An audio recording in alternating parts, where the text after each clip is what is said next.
Assalamualaikum warahmatullahi wabarakatuh. Kami dari kelompok 4 akan mempresentasikan hasil diskusi kelompok kami tentang pola maksimum baku. Kami akan memperkenalkan anggota kelompok kami. Yang pertama, Betty Dwi Anggraini, Bella Sutriani, Evi Lailatus Syafa'ah, Irmala Khairunisa. Contoh, tentukan nilai X dan Y yang memenuhi 2X plus 5Y lebih kecil sama dengan 600, 4X plus 3Y lebih kecil sama dengan 530, 2X plus Y lebih kecil sama dengan 240, X, Y pangkat 3 lebih besar sama dengan dan memaksimumkan F sama dengan 32X plus 20Y. Penyelesaiannya dengan menambahkan 3 peubah pengetat R, S, dan T, soal akan menjadi berbentuk kanonik sebagai berikut. Mencari X, Y, R, S, T yang memenuhi 2X plus 5Y plus R sama dengan 600, 4X plus 3Y plus R sama dengan 530, 2X plus Y plus T sama dengan 240, X, Y, R, S, T lebih besar sama dengan 0 dan memaksimumkan F sama dengan 32X plus 20Y plus 0R plus 0S plus 0T. Langkah 1. Menyusun tablo awal. X berperan sebagai X1 dari perumusan umum, Y sebagai X2, R sebagai X3, S sebagai X4, dan T sebagai X5. Susunan di atas sudah tersusun untuk R, S, dan T dengan R sebagai basis ke-1 dan kolom ketiga, kemudian disebut kolom basis ke-1.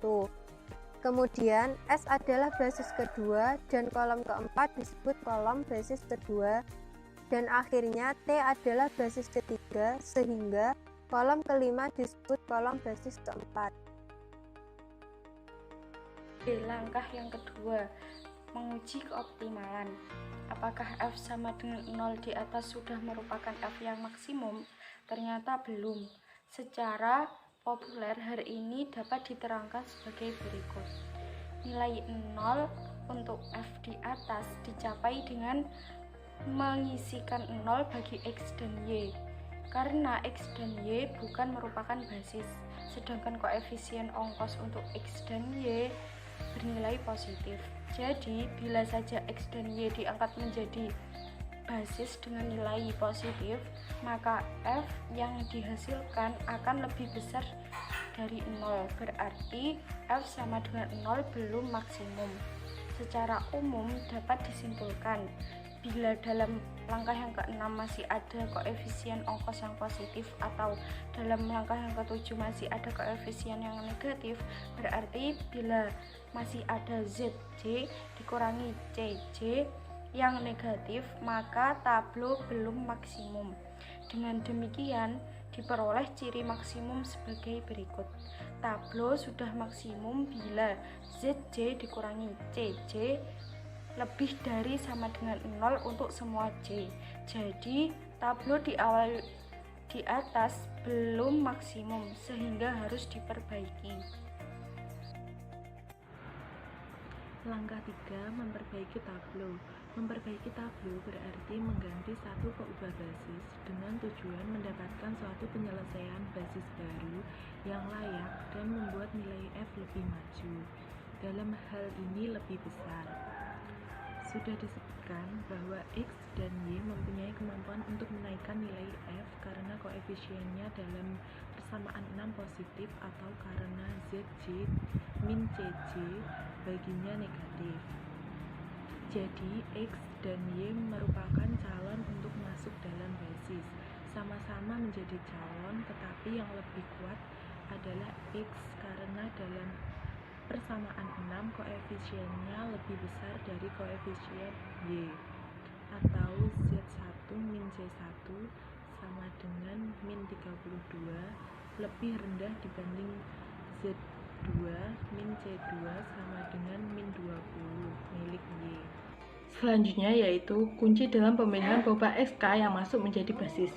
Secara umum, pemilihan peubah XK yang masuk menjadi basis diatur dengan kunci 1 yang bunyinya yaitu pilih K dengan ZK dikurangi CK kurang dari 0 yang paling kecil, maka XK terpilih untuk masuk menjadi basis. Untuk soal di atas, K sama dengan 1, X terpilih untuk masuk menjadi basis. Masih ada kelonggaran untuk memilih peubah basis yang keluar, ialah salah satu di antara R, S, dan T. Kelonggaran ini dimanfaatkan untuk membuat penyelesaian basis baru nanti juga tetap layak, atau berarti suku tetap BI yang baru tetap memenuhi syarat tak negatif.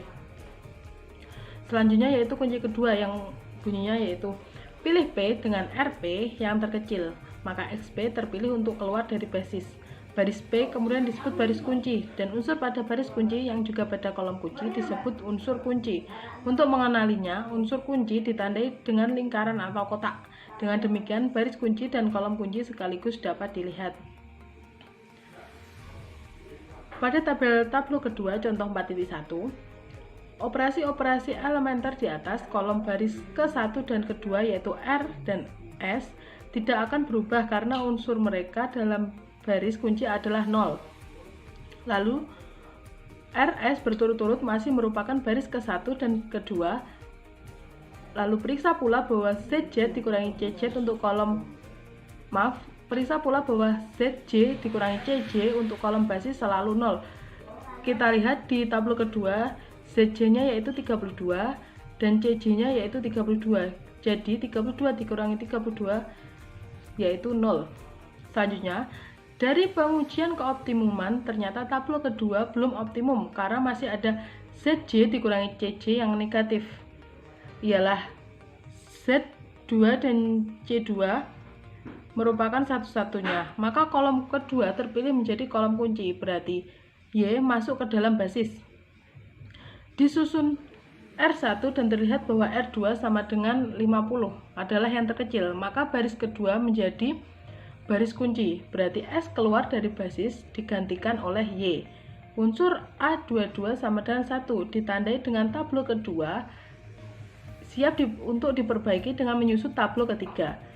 Setelah tabel ketiga selesai atau termasuk sudah diisikan ZJ, Z, dan ZJ dikurangi CJ, maka kembali ke langkah 2, menguji keoptimuman.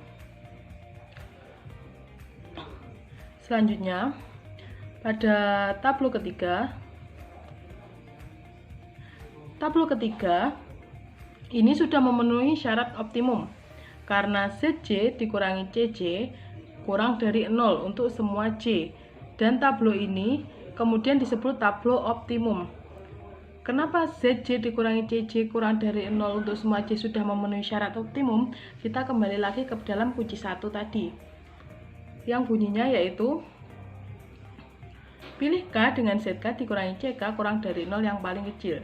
Jadi tabel ketiga ini sudah memenuhi syarat optimum. Lalu nilai peubah basis RYX, saya ulangi, nilai peubah basis RYX terbaca langsung pada kolom ini, pada kolom BI ialah 160, 50, dan juga 95. Sedangkan nilai ST adalah 0 karena mereka peubah bukan basis yang memang diberi nilai 0. Sehingga PO soal ini berbunyi X, Y, R, ST sama dengan 95, 50, 160, 0, 0 dengan nilai program F maksimum sama dengan 4040 sama dengan Z.